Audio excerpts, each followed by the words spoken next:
ഭാഗ്യവാരോ.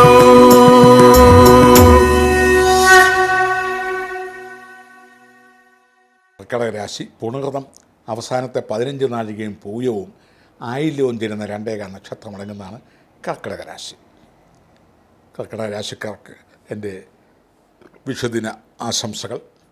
പൊതുവെ ഈ രാശിയിൽ പെട്ട വിദ്യാർത്ഥികൾക്ക് അവരവർ പഠിച്ചുകൊണ്ടിരിക്കുന്നതും അല്ലെ ഉന്നത വിദ്യാഭ്യാസത്തിനും അവസാന നിമിഷങ്ങൾ വരുമ്പോൾ ഇത് നിർത്തിവെച്ചാലോ അല്ലെങ്കിൽ നമുക്കൊരു വേറെ ഏതെങ്കിലും ഡിഗ്രിയിലേക്ക് പോയാലോ എന്നൊക്കെയുള്ള ചിന്താഗതികൾ ഉണ്ടാവാവുന്ന ഒരു കാലഘട്ടമാണ്.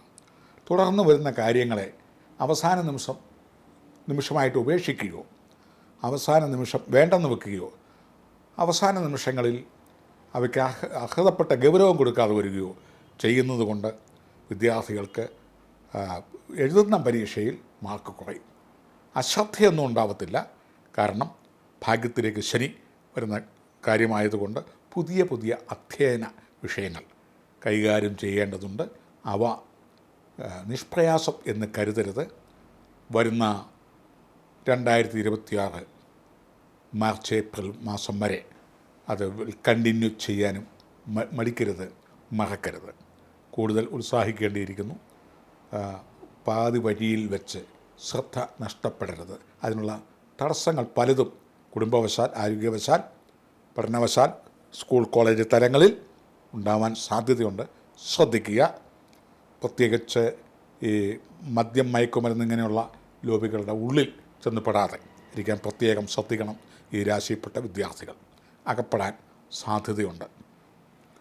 ഉദ്യോഗാർത്ഥികൾക്കാണെങ്കിലും ഒരു താൽക്കാലിക നിയമനങ്ങളൊക്കെ കിട്ടും. നിയമനങ്ങൾ കിട്ടിക്കഴിയുമ്പോൾ മറ്റേതെങ്കിലും നിയമനങ്ങൾ ഇതിൻ്റെ പിന്നാലെ പാഞ്ഞു വരും. ഇവയിൽ ഏതിലാണ് പോകേണ്ടതെന്ന്, ഏതിലാണ് പ്രവേശിക്കേണ്ടത്, ഏതാണ് പ്രയോഗിക്കേണ്ടത് എന്നൊക്കെ ഒരു ജിജ്ഞാസ ഉണ്ടാവും. എല്ലാത്തിലും ഫലം ഒന്ന് തന്നെയായിരിക്കും. അത് ആദ്യം മുറുകി കിട്ടുന്നത്, ആദ്യം പ്രവേശിക്കുക എന്നുള്ളതേ ഉള്ളൂ. ഉദ്യോഗാർത്ഥികൾക്ക് ഉദ്യോഗം ലഭിക്കാനുള്ള സാധ്യതയുണ്ട്. ഉദ്യോഗം കിട്ടിക്കഴിയുമ്പം 2-3 ഉദ്യോഗങ്ങളുടെ ഇൻ്റർവ്യൂവും ടെസ്റ്റും വിളിയും അപ്പോയിൻമെൻ്റ് ഓർഡറും ഒക്കെ വരും. അവയിൽ ഏതാണെന്ന് വെച്ചാൽ ഇഷ്ടമുള്ളത് സെലക്ട് ചെയ്യാവുന്നതാണ്.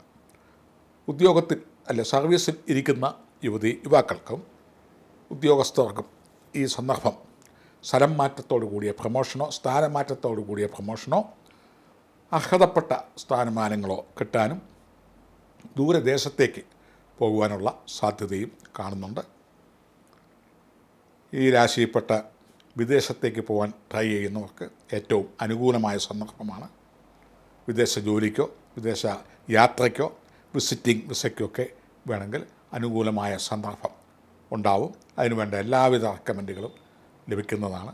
ബിസിനസ്സുകാർക്ക് ആദ്യപരമായിട്ട് പുതിയ പുതിയ ഐറ്റംസ് ബിസിനസ്സിൽ ഉൾപ്പെടുത്തിക്കൊണ്ട് മുന്നോട്ട് പോകാനുള്ള അവസരങ്ങൾ തെളിയുന്നുണ്ട്.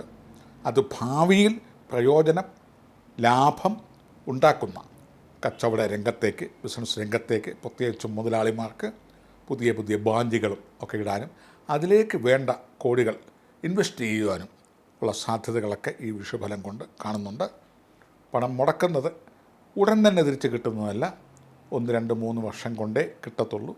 എങ്കിലും ഈ വർഷം ബിസിനസ്സിൻ്റെ അഭിവൃദ്ധി വ്യാപിപ്പിക്കാനും ഒക്കെ ഉള്ള സാധ്യതയുണ്ട്. കല, രാഷ്ട്രീയ, സാമുദായിക രംഗത്ത് നിൽക്കുന്നവർക്ക് അവർക്ക് ജനപിന്തുണ ഒരല്പം കുറഞ്ഞു പോകാനുള്ള സാധ്യതയുണ്ട്.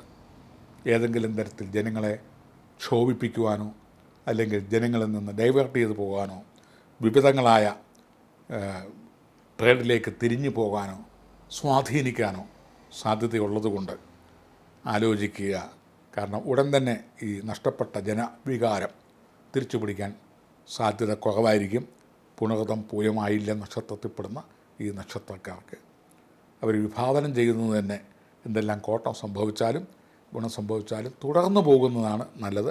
പാതി വഴിയിൽ ഉപേക്ഷിക്കേണ്ടതില്ല.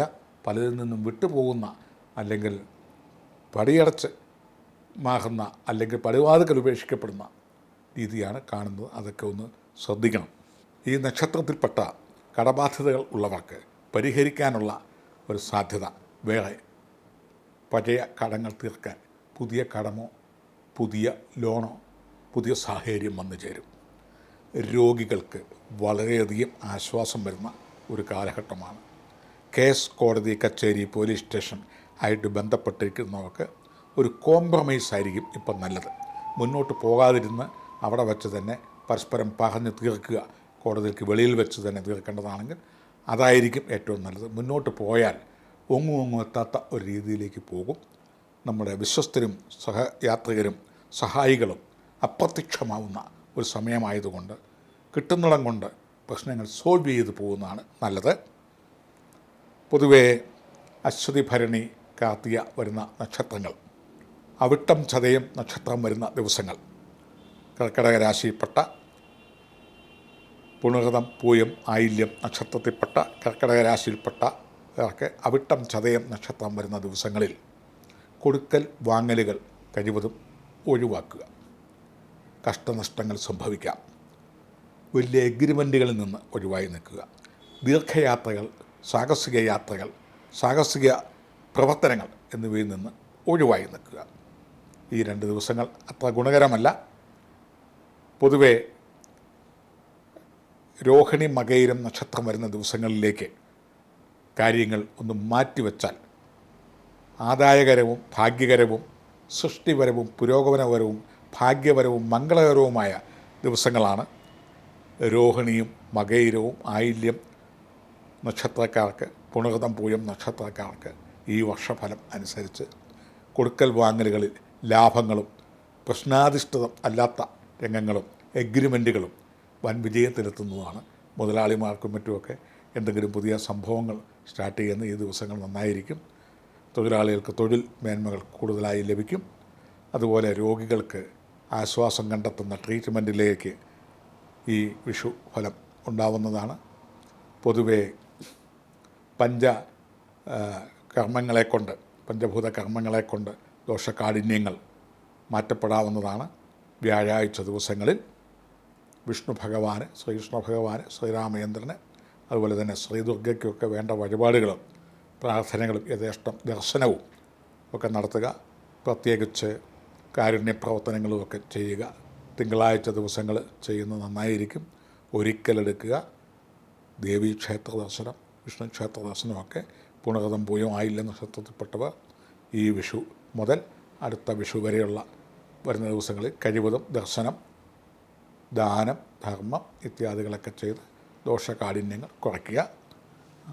കർക്കിടക രാശിയിൽപ്പെട്ട പുണർതം, പൂയം, ആയില്യം നക്ഷത്രത്തിൽപ്പെട്ട എല്ലാ പ്രേക്ഷകർക്കും വിഷുദിനാശംസകൾ. എല്ലാവർക്കും നന്മകളുണ്ടാവട്ടെ. നന്ദി, നമസ്കാരം. ഭാഗ്യവാൻ